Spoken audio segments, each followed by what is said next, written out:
to the SwitchClicksPodcast, episode 25, recorded on January 18th, 2021.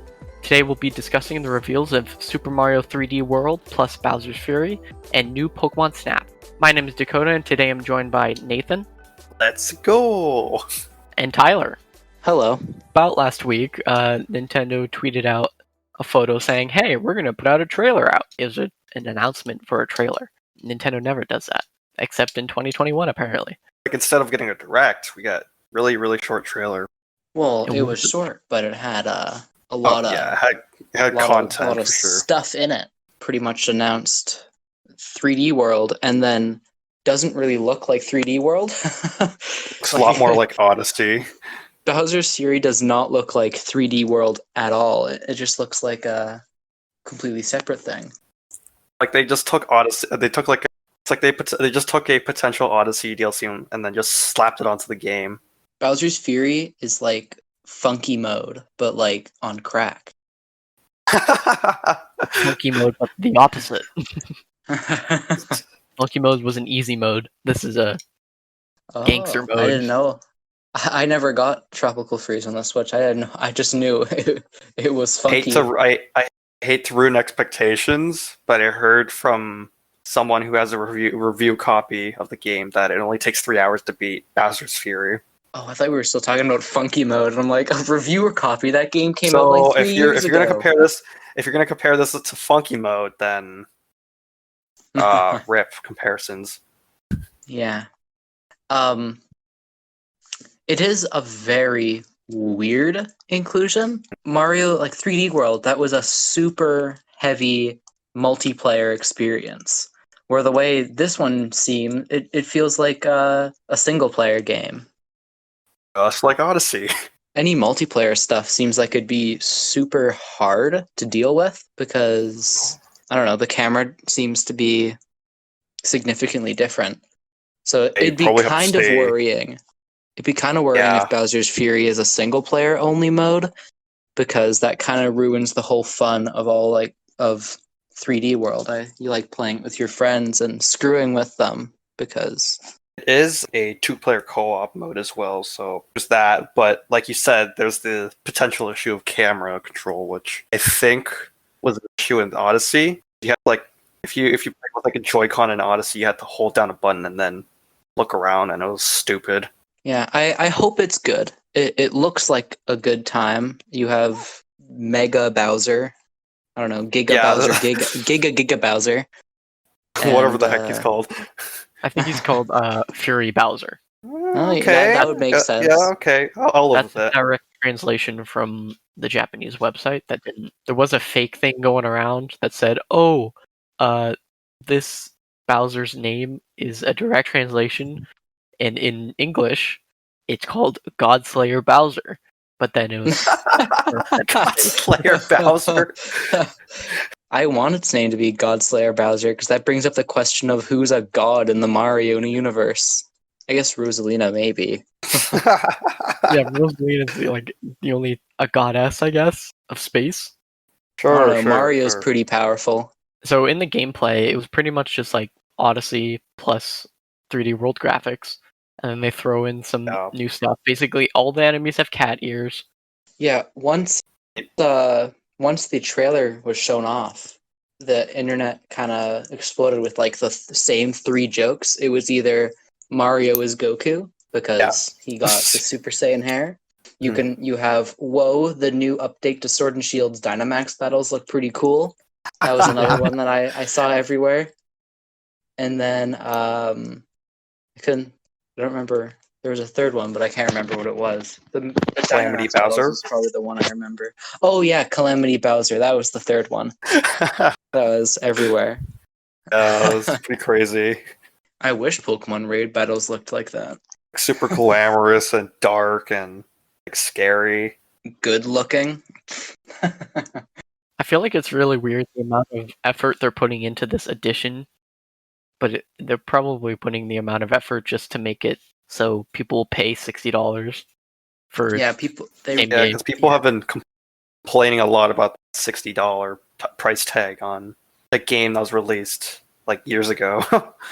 Yeah, And also, they want to sell as much Mario as they can every time it comes out.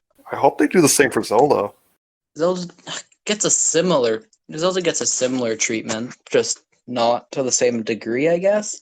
I think because like with Mario, you can go all the way back to the basics, and it's a platformer. If you go all the way back to the basics of Zelda, it's boring. It's just it's boring and it's really really difficult. You can kind of just churn out Mario games quickly Plus if you're Mario, going with like any new Super Mario Bros. Games. You can kind of churn out quicker because every Zelda game that comes out most Zelda games that come out are either mainline or quite a good chunk of quality is put into them. There's probably a few exceptions. I'm not a huge Zelda fan. can definitely tell you that Zelda games are really really experimental. That's why it's easier to bring out Mario. At least they get more representation than like Metroid and F-Zero. F-Zero's dead. Metroid is just dying every year. One game revives it a little bit. Except in Smash where they have to compete against Fire Emblem. Well, speaking about games that haven't came out in a really long time, new Pokemon Snap. Once again, companies showing that they can make better looking Pokemon games than the main creators. Yeah. Ouch. To be honest, it's also showing how toxic the Pokemon community is, kind of. Because that's the only thing they're saying about the game. Holy crap, why can't we get these HD graphics? So beautiful. I don't know. I can see where the salt is coming from. Like, I enjoyed Sun and Moon, but to most people, it seems like Game Freak hasn't come out with a good quality game since Black and White 2. And 3D is just kind of not That's what usually comes out of. Yeah. But, oh well. I've enjoyed some of the games, and I have fun when Sword and Shield... I had fun when Sword and Shield first came out. Sword and Shield's a hard game to look back on. It kind of gets worse thinking about it. But anyway, this isn't about Sword and Shield. This is about Pokemon Snap. People online were like, hey, this game looks a lot better. And then they look at Game Freak, and Game Freak made a tree that looks like Twig. It's understandable, but I'm not going to defend Game Freak because they do need to step up their game 100%. Honestly, the new Pokemon Snap looks a lot better, only because it's an on-rails shooter, you could say. That's a good point. And it only needs to render, like, barely anything. Yeah, but then you can look back at, like, Pokemon Battle Revolutions on the Wii, which has lower quality 3D models because it's on the Wii. But the animation on those models is significantly better. And also, the 3D models itself, with a little bit of tweaking, would be pretty similar quality to what they have on Sword and Shield and stuff. It's just like consistently the games, Pokemon third-party games, come out and they're since Black and White 2 sometimes better than the original. Like some of them are worse. The mystery dungeons have kind of been lacking. The new one, I didn't play it, but it's also a remake. Yeah, the remake.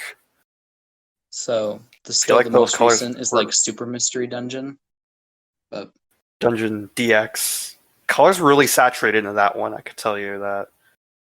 Well, I think we can all agree though. This Pokemon Snap looks better than the one on the N64.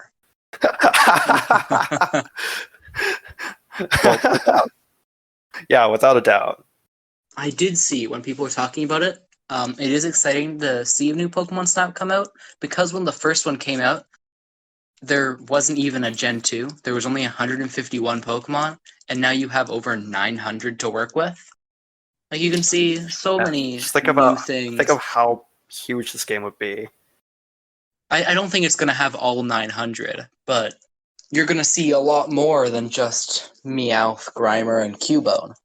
Representatives from every generation, basically. Hopefully they don't leave too many out. I'm not sure if they edited the main character isn't Bill this time, so hopefully Bill. It'd be cool to see Bill have like a little bit of at least like a cameo in this game, where it's like, whoa, that's the guy from the first game, and also the photographer from the anime.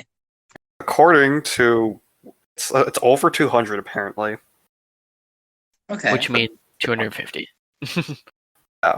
200 is good, but now it depends what percentage For each generation gets. Like if generation 1 and 2 take up 70% of the Pokemon that are showing up, and there's like one Pokemon from Gen 6 or something that's gonna suck. Hopefully it's Now it does look it's like kind of a equal. decent amount, but it looks like they have a photo of Torchic. They have they're probably gonna have all the starters. So that's like what 3 times 9. There's your math. Probably all of the different Pikachus. Maybe. Like even the knockoff Pikachus from each generation. Oh, yeah, the Pikachu Yay. clones. I was like, I don't think we're gonna have all the ones from Omega Ruby, Alpha Sapphire, or something. But and yeah, then the probably Pikachu clones probably. Make it cool. Yeah, I hope not too many are legendaries. It'd be a shame that if a majority of the number. legendaries are in there, that's gonna take up a good chunk, and it would kind of make legendaries less special. It would be kind of funny if the last level of the game or something is like a big staircase going up into the sky, and you take a picture of Arceus or something. You travel. If you predict that, I think Pokemon wants to get. I'm pretty sure Pokemon wants to get pretty far away from Arceus being just God. They want to switch that up a little bit, just because I'm not sure if they want religion to be a huge chunk of Pokemon. So like they'll call maybe Arceus God in a few games, but I think they're going to try to stay away from actual representation as like he is one. But it'd be cool if there's like Dynamax battles or something, where you take pictures of huge Pokemon. Looks like on the website they're hinting at like a new phenomenon that there's like blue stones on the ground. The one with the flower. Meganium? Yeah. They have a photo. Yeah. It's massive. Like a sparkling blue Meganium. Yeah. That could be. Like, just see what they do with that is cool. Though at the same time, I could see this game being really short. So. Oh yeah. Hopefully stuff happens with it.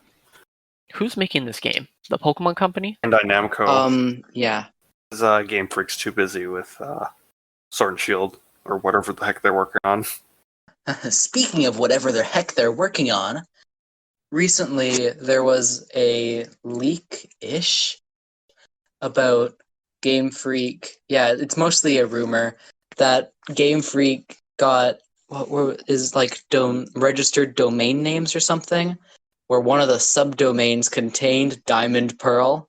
So it's like really, really rough, but some people are like, Gen 4 remakes confirmed, Gen 4 remakes confirmed. I've been waiting for this since I was like 6 years old or something. But it'd be cool if it happens. And this year it's a little bit different. It's the Pokemon's 25th anniversary, so they want to do something big. It's either going to be, I'm thinking Johto Let's Go games or a Diamond Pearl remakes. Ooh. And yeah, to give a little bit more clarity to the leak, quote unquote, it's that they registered a subdomain that was Pokemon, I think it was PokemonDiamondPearl.com, and people pointing out, hey, why is there not like a different name to it, like how Oraz did it? But then if you go to PokemonRubySapphire.com, it's just it redirects you to the Oraz website.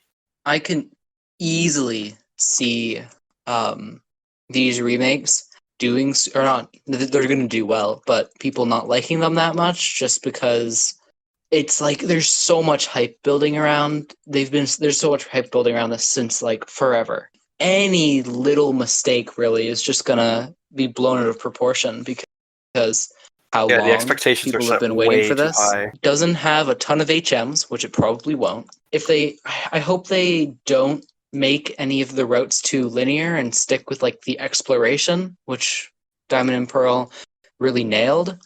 And I guess this is more of a iffy hope. I hope they keep difficulty kind of similar. I hope it's kind of hard, or even, I don't know, like Diamond maybe Pearl hard, or like not Diamond on Pearl Platinum. or Platinum hard. It really, even Platinum hard would be fine. Diamond and Pearl maybe is a little too difficult, but I don't know. Maybe they could finally add a difficulty setting to Pokemon or something. It's been a Oh, little long enough to where that could be added. It's like the one thing that that would be That would be interesting. I just want like a hard mode on But Pokemon I so I can guess play it, and I'm like, wow, I'm well, having a difficult inflated time. with better AI or inflated stats. I think just better AI and like full teams. Like for example, I was playing Oh, Sun I and see what you Moon mean. the Yeah, other like, day. I was playing Sun and Moon the other day, and the second Kahuna, their ace Pokemon only has 2 moves.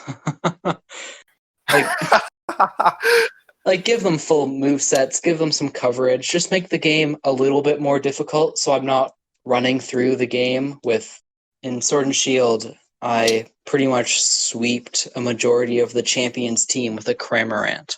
I don't want to be that able to pretty do much that. I want to be punished for trying to sweep with a it's pretty much Cramorant or something.